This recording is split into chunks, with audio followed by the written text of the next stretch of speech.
بسم الله الرحمن الرحیم.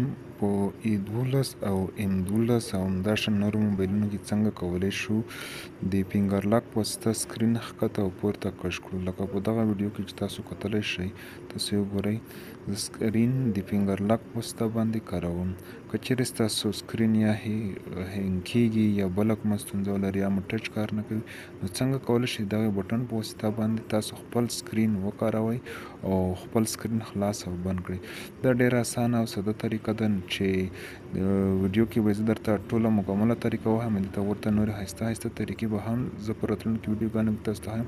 نو راځو لومړی سیټینګ ته، د موبایل سیټینګ ته راځو. تاسو راځئ، دلته تاسو کتلی شئ دغه د موبایل سیټینګ دی، په دې باندې کلیک کوو.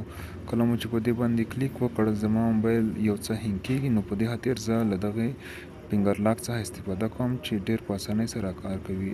اډوانس فیچر ته ورځو او دلته موشن ان ډیش ته ورځو او دلته تاسو وګورئ فینګر سینسر چې دا ما اوس بند کړ. اوس وګورئ کش کوم هیڅ کار نه کوي. نو دا ستاسو په موبایلونو کې له مخکې څخه فعاله نه وي، بند وي، نو تاسو وګورئ بیا په دغه موبایل کې خلاصوم دغه اپشن. تاسو کتلی شئ اپشن خلاصوم. زما موبایل سکرین لږ مشکل لري. تاسو اوس ګورئ، اوس ډېر په اسانۍ سره سکرین ښکته او پورته کیدای شي او د سکرین ضروري ځایونو ته به په ډېره اسانۍ سره تللی شو.